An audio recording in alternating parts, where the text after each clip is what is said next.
G'day YouTube, it's Brett here from Overtime Gaming with you once again, and welcome back with some more FIFA 13 Connected Career Mode with Newcastle United, the mighty Magpies.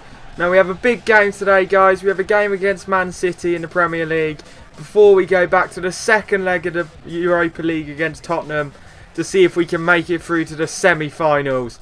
Now it is at the Etihad Stadium today. We have beat Man City once this season and we'll be hoping to repeat it today.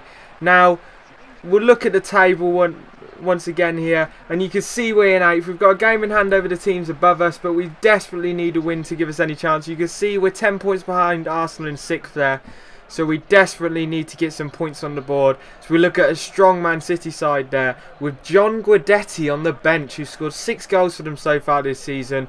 You see Maicon and Clichy, the wing-backs there, Yaya Toure and Sessing Young Man in the midfield, David Silva and I think it was Aguero up front.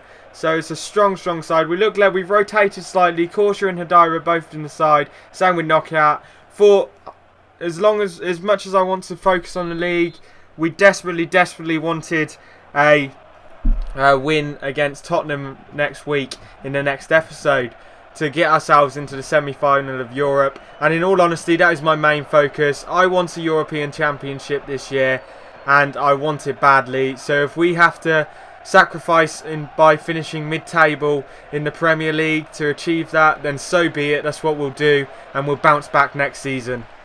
Now, of course, the last 2 days we've had some absolutely amazing Champions League games with amazing results. Now, I've been one that said all season that German football is a lot stronger than English and French and Spanish football, and the last 2 days have completely confirmed that. First off, we had Bayern Munich, arguably the best team in world football, a team that's won the Bundesliga already and now is trying to book themselves a place in the Champions League final. Went up against the team, arguably the best team ever to grace the footballing world, in Barcelona. Now it is an aging side and they've lost a bit of their invincibility the last few seasons, and Tuesday night just confirmed that. 4-0 at home, Bayern Munich won. It was an absolutely amazing result.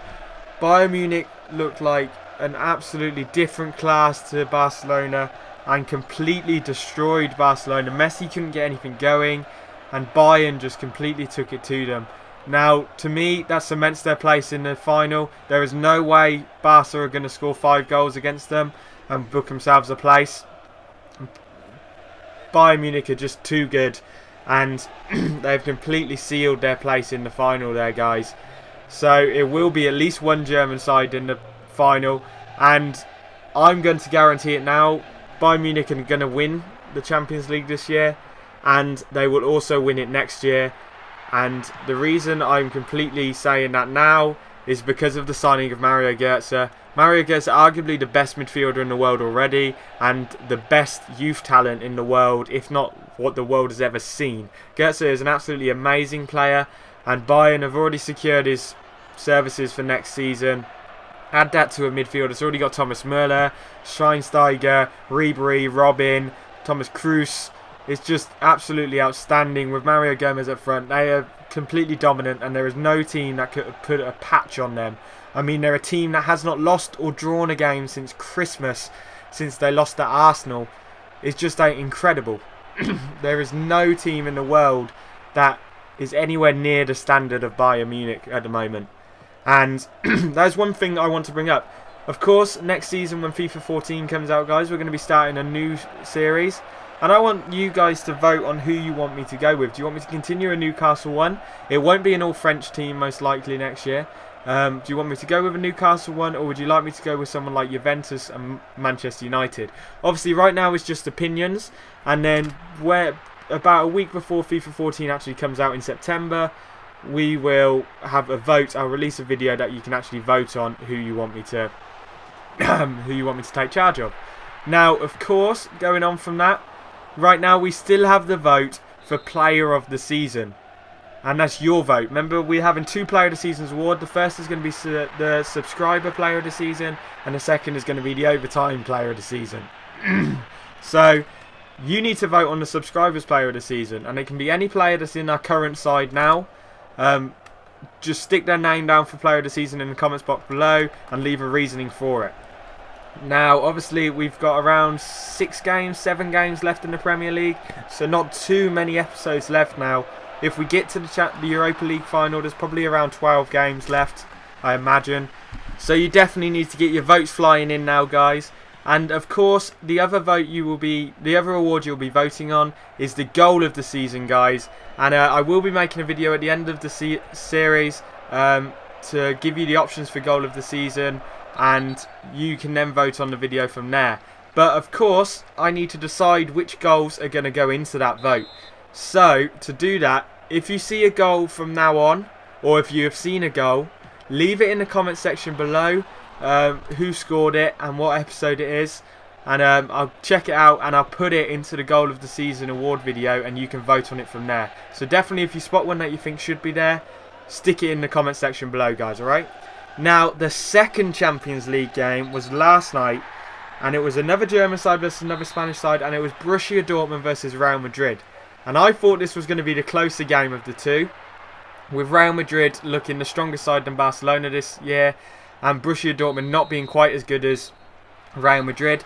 However, they are still extremely talented with Goetze, Lewandowski, Royce, Piszczek, Blaszczykowski, Felipe Santana, Matt Hummels, Gedungen, Bender, all players like that. They're incredible, but still not as good as Bayern Munich. But Borussia Dortmund were just outstanding. Lewandowski scored 4 in a Borussia Dortmund 4-1 win against Real Madrid.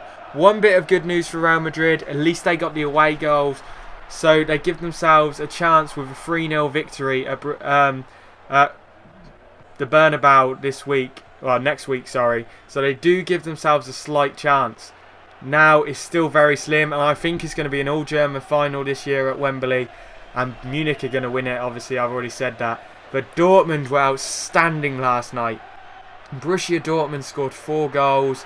Lewandowski was incredible, he scored 4 goals, and it was just fantastic, and it was great for Ultimate Team users that have him. Now, I bought him midway through the season in January, I believe, for 1,400 coins, and last night, near the end of his game, I actually sold him for 20,000 coins because of his 4 goals. That was incredible to me, and it was fantastic for my profit, and it gave me a chance to go out and buy Mario Gomez and stuff like that. So it definitely strengthened my Ultimate Team up and really helped. So thanks to whoever bought that, and I'm glad the price definitely went up. But it was just incredible, and once again I'm going to say Real Madrid don't have a chance of coming back, in my opinion. Borussia Dortmund are just too strong, and there is no way that they're going to be able to come back from the 3-goal deficit, even with the away goal. Now, the other big bit of footballing news, of course, is the Suarez ban.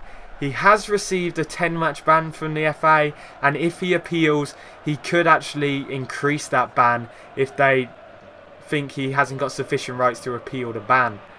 So, one of the longest bans the FA have ever implemented could actually increase if he appeals. And the papers and stuff are saying he is now mulling over his future, whether he should stay at Anfield. But of course, the Liverpool board have come out and said they have no interest in selling him. It's only a 10-match ban, and he's going to miss around half of that this season anyway. So he's only going to miss the first 5-6 games of next season. So in all honesty, it's not as harsh as it could have been for Liverpool. They could have quite easily have said the 10-match ban would not start until next season. And in which case, he would miss the first 10 games of next season's Premier League, and that would completely kill Liverpool. But because he's only missing around 5 or 6 next season, it's not too bad for Liverpool, in all honesty. And it's actually letting him off lightly, for considering it's a second offence. People are saying it's a harsh ban because 10-match bans is huge. However, it's not. It's his second offence, and he was already banned for 7 games, as well as being banned for racist abuse and everything like that. And I'm putting it out there, if he wasn't as good as he actually is, if he wasn't the best player in the Premier League, his ban would be a hell of a lot longer. It would be more like 20. So I think he's actually been let off lightly there, guys. What do you guys think of the decision?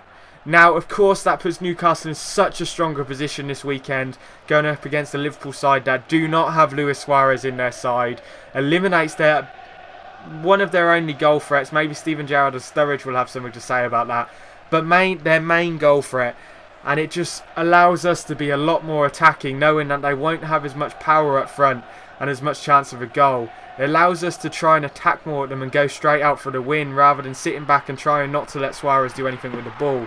So it's definitely a good thing for Newcastle. And you would have seen Haidara has come out and said that he thinks they will have a far easier game this week against Liverpool. Of course, that is a 5:30 kickoff on Saturday, and I believe it's on ESPN. So I definitely will be watching that, and I'll be releasing my video straight after kickoff, reviewing the game. With the comment of the week, guys. And of course, today is Thursday, so you've got a couple of days left to get your comment of the weeks flowing in. Leave as many comments as you possibly can. We haven't had too many this week, so definitely get them flowing in on this video, guys. It can be about anything, remember, anything from other things. It doesn't even have to be about football, as long as it's on this series. Definitely go leave a comment, guys. I really do need it so we can continue comment of the week. And one thing I will say is, at the end of the series, in the awards episode, I will be including the comment of the year, and that will be one comment from one person, from one subscriber, and that will actually win you something, an award. I haven't decided what it's going to win you yet, but it'll be something along the lines of something to do with FIFA or Xbox or PS3 or anything like that. So definitely get your comments flowing in. It will probably be something like Microsoft points or PlayStation points or anything like that. So definitely get it flowing in, and or it could be anything like a player on Ultimate Team or anything like that. So definitely get your comments flowing in so you can be included for that as well. To be included for that, you have to win comment of the week. And remember, comment of the week can consist up to 3 comments. So definitely get that flowing in. You can see we draw 0-0, sorry, with Man City here today, guys. Not the result we were looking for. And I actually had already played this game before, but unfortunately it froze in the 78th minute and I had to restart it, which was a piss take because we actually won that game 2-0. So we go from winning 2-0 with 2 Paul Pogba goals, I might add, to drawing 0-0 on the one I have to replay, which is the one we're including in this series. So a bit of a kick in the face. But as you can see, we got Tottenham in the next episode, guys. Will we make it through to the next round of Europa League? Let's hope so. And peace out, YouTube. We're heading into overtime.